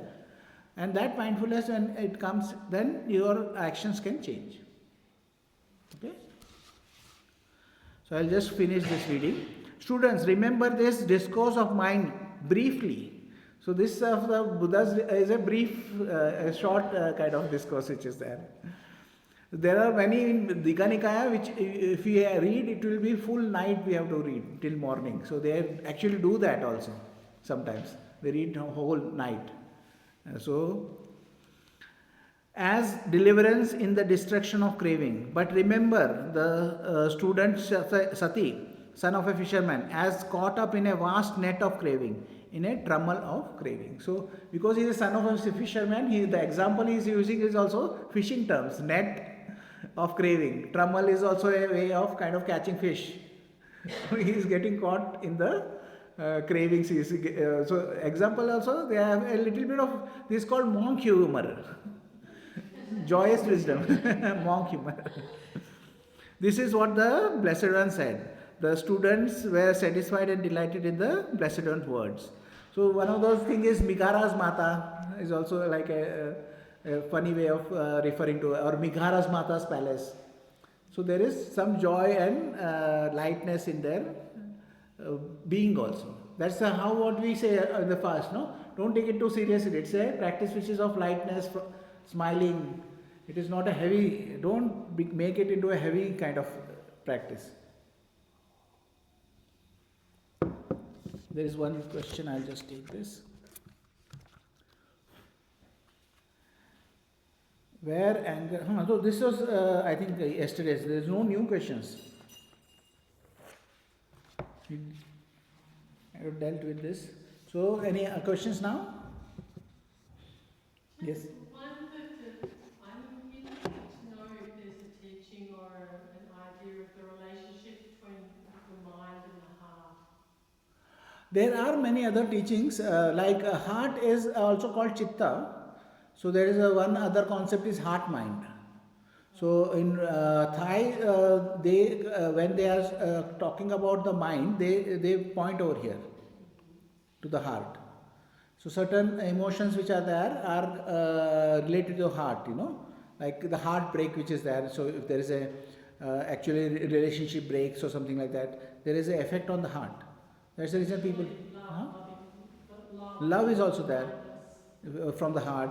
So those are there, but that teachings are not a part of our tradition or the way we are teaching it. We are more in that sense the early teachings of the Buddha. What we are using is called early teachings of the Buddha. Okay, so these are the teachings which are more or less considered to be spoken by the Buddha as it is. So that is what we are basing it on. Now there are one other book is there, Abhidhamma. It is based on the Buddha's teaching, but it was not a direct teaching by the Buddha. Then there is commentaries which are there. Commentaries are, they take the teaching. What I have given in this teaching, what I have said is a commentary. The basis was the teaching of the Buddha, the Sutta. But what I said is called commentaries. So there are former commentaries which are there. Then there are books based on commentary. That is called Vishuddhamagga, or there are different books which are there. So they are based on commentaries. Then there are also sub-commentaries. There are some people make commentaries on commentaries. So there is many kind of scholarly works which are there. Then there are certain teachings which are freestyle teachings. Freestyle teachings are given without any reference to any specific sutta, but it is kind of a stream of consciousness kind of teachings which are there, which are basically Thai tradition which you go, and many of the traditions in Burma and Sri Lanka. They don't read from the words of the Buddha. They give references, but they are just giving stream of consciousness. So you're saying that diaspora teachings, there's stuff on the heart. yes, there are. So if you go through, if you want, I can give you one suggestion, which is Ajahn Jayasaro. He is a very good teacher, Thai teacher, and he is a UK from UK, but he has now stayed in Thai for more than 40 years, I think so. More than 40 years. So he is a Thai Sangha member. I think that is a very big honor to be a Thai Sangha member. There is a formal, the governing body of monks. So he is a very, but he is very good with communication. Then another monk I would refer, who is also, he is from America, but he is also in Thailand for more than 45 years. So he is Ajahn Sumedho. So you can, if you listen to them, you can wrote it down, Ajahn Sumedho and Ajahn Jayasaro. Maybe when we're meeting, I'll get the spelling right. You can ask, okay. No. Any other questions? Yes? When a child is born, how can we, when a child is born in a conventional setup and this thing, how can we avoid this whole cycle that is there of first becoming not like unmindful and then trying to become mindful? You can give them training, like so in the teachings of the Buddha, wherever it has been mentioned, it says that 7 years is the age where you can teach them about mindfulness. So before 7 years, they are more kind of busy, their mind is not that developed. But there has been many references of the stream enterer in 7 years. And there are also mentions of 7-year-old who have become arahants. But maybe they have come with past work, and they have to just fulfill that work. So there are many mentions of teenagers and 7-year-old who are arahants in the teachings. That's casually mentioned. And then Sotapanna, there are many, like Vaishakha, the Migara's Mata. Vaishakha, she was considered to be become a Sotapanna at 7 years. But she... Previous samskaras will be there, like you said. So even if a child is born and has got these behavioral tendencies from the previous life, those are there. How much ever the parents would try to give the child during those 7 years, as the age goes by, maybe like the child who was attracted to car racing, it was his samskara in the previous life, so Yeah. somewhere else he came. So, see, the one thing my teacher used to say is parents can give a support. Okay. One other way of saying is that they are coming from you, but they are not of you. Means you have no ownership of the children, but you have guardianship of the children. Okay. So there is one concept which says that they have their own journey, you have your own journey. So you have doing the duty is giving them support and kind of the environment. You give support and environment and let them find their own path. And for the child has to have the gratefulness and duty towards the parent. But that is mutual in that sense. So that's the reason Buddha is also saying that why are you saying my children, my kind of wealth and my wife or my spouse in that sense. Why, because all that ownership does not make any sense in reality. What makes sense in reality is that you are doing something good by raising a child and giving them an environment. Then let the child find his own path. If he is not finding his own path, then you are intervening in his own karmic this thing. Let him make mistakes also. Okay? Because if you are not able to allow him to do that, then you are intervening in his. You can give safety, like they say, if he is choking, then that is different. If he is falling in fire, then that is different. But that means that you allow him to make mistakes, only then he will learn or she will learn. The children will learn by doing, because they have their own path. And you may think that I am 60 or I am 65 or I am 70 and my child is only 30, how much does he know? But in a cosmic sense, you may be as old as your child. My only thing is that if we know that the child is making a mistake. No, you don't know. You have a perception, you have an idea, you have a concept. Your child is making a mistake is a concept. And you make it reality by holding on to it. Like we said, the pen is a concept, even a full stop is a concept. That idea is also a concept. And you make that concept real by holding on to it and making it your idea. And when you make it your idea, you create dukkha for yourself. Because then certain people are not ready for the child being gay or something like that. Okay. So they think, oh, this is something because I don't want it to be that way. But now when you say that, then what are you doing is you are intervening in their karmic journey, no? Whatever they want to do. When I make mistakes, I said like, if you know your child is going towards alcoholism or drugs or not taking corrective actions or whatever. Yeah, but that is the thing. So now that also, See, you can give support and then the support and the environment. If you give the support and environment, and that is what you can give. But if you try to control, then you will not be able to control. You will make the situation worse, because that behavior is also coming through something which is karmic.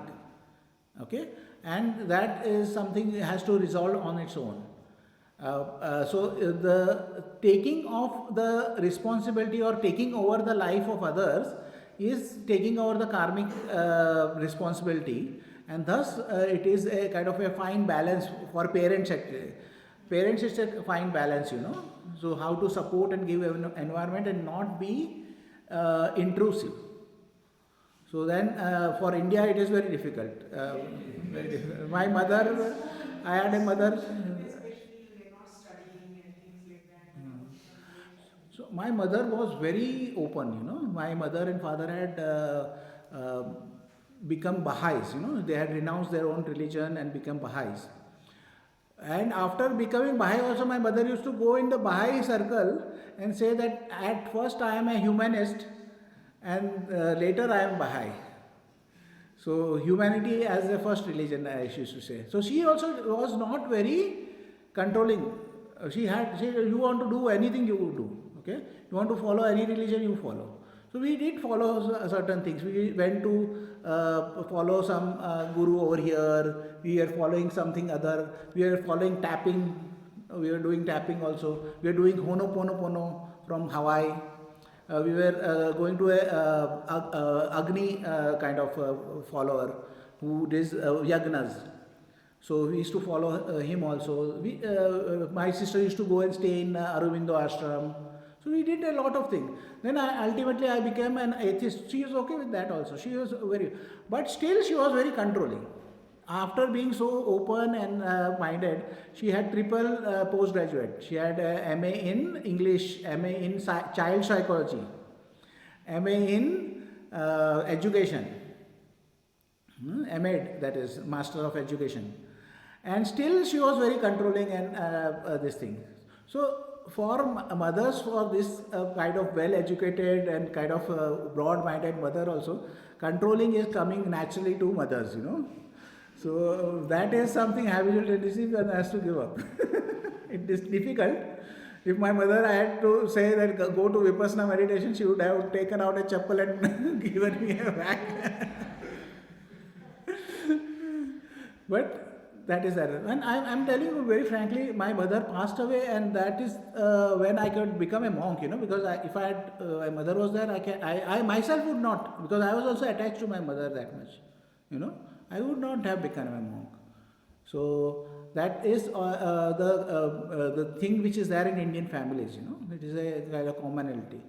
And that is what we have to overcome also, because we are seeing with wisdom. We have the wisdom of the Buddha. So what is the benefit of the wisdom of we see? I can relate to that earlier person, being opposing and favoring whatever he sees and opposing and favoring whatever he hears. I was also like that. I was also in ignorance. So I also did not know there is an escape or something like that. I know about sannyas and everything. But sannyas was also kind of running away, escape. Sannyas was not about development or anything. So I thought about escaping and running away a lot of time in my life. But that is not possible because you have responsibilities. My mother had cancer, so I had to take care of her, and there was a lot of bills and everything. So job and everything was become doubly kind of this thing. Corporate job has pressure of its own, and then we have this pressure. All these things are there. So when you have to see what you can do. But I changed my mind and a lot, and I have been very critical because I came last stage of my life. I was atheist. I was following Ayn Rand, objectivist, rationalist philosophy. Objectivist. So with that I said, she said, rational. It cannot be just rational. It has to be objective also. If it's just rational, you cannot be, but there has to be objective. In that sense, Buddha is rationalist or objectivist, in that sense. He is not asking us to kind of have just rational.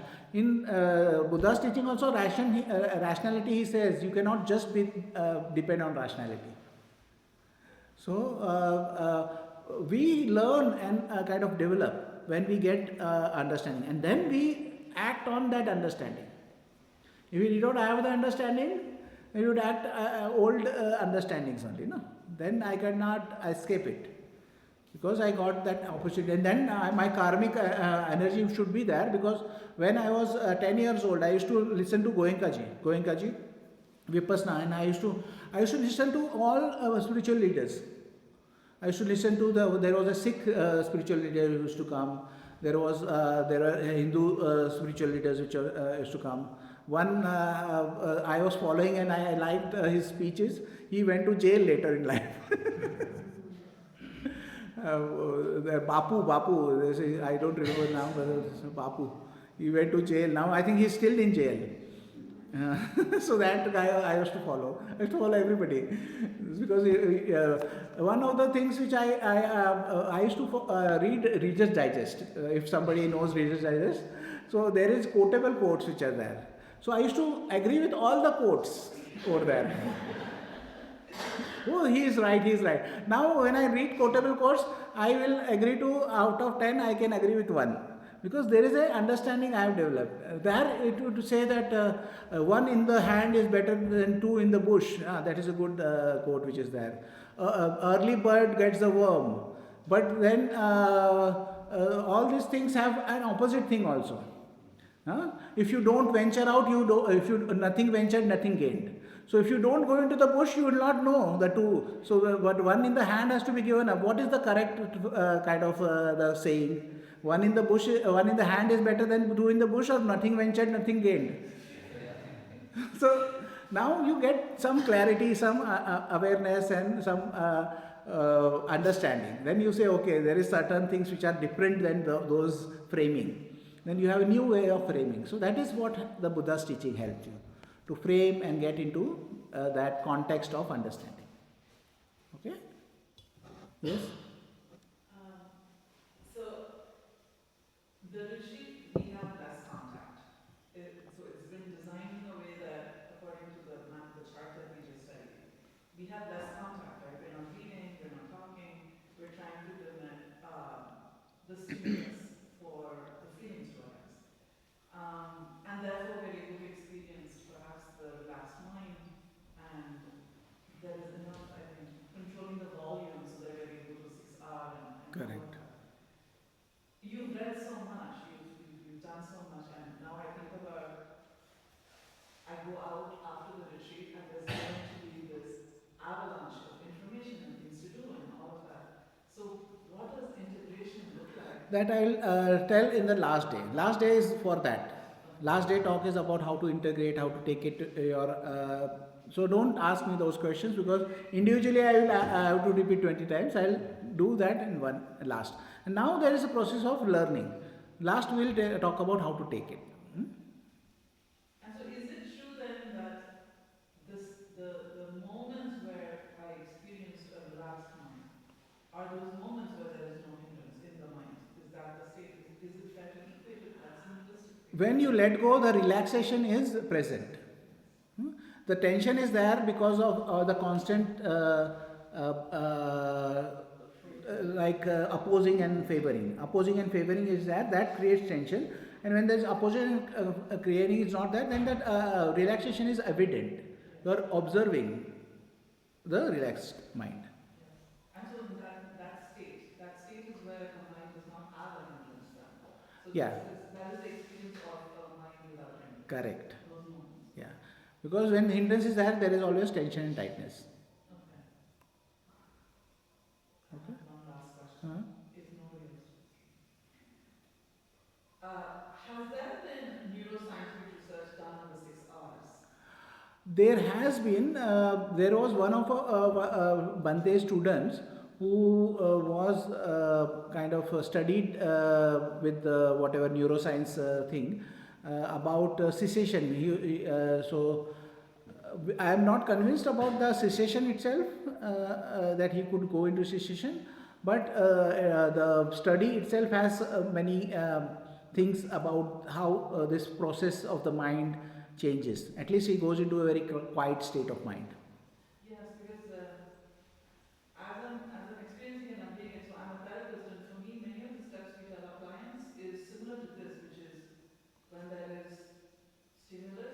try a new response instead of the old response. And that seems to be what the 6 hour is doing, which is we relax, so that's a new response. Correct. And so a new neural pathway, so it gets Correct. easier and easier. So Sister Khema was very much interested in neuroplasticity, and it kind of very much agrees with our way of doing the practice. So neuroplasticity, she used to kind of ask me also to read about it. So I read a little bit of that. There are some documentaries also I saw about neuroplasticity. So I agree that neuroplasticity is the way to go. The behavioral sciences also is reinforcing neuroplasticity, which is there. So it also shows that you can change the way of your old ways. You can give up old habits and gain new habits. So that is there is nothing set in stone. So that is an encouragement. Okay. Anything else? Okay, then we'll share the merits. It's already 2 hours. May suffering ones be suffering free, and the fear-struck fearless be. May the grieving shed all grief, and may all beings find relief. May all beings share this merit that we have thus acquired for the acquisition of all kinds of happiness. May beings inhabiting space and earth, devas and nagas of mighty power, share this merit of ours. May they long protect the Buddha's dispensation. Sadhu.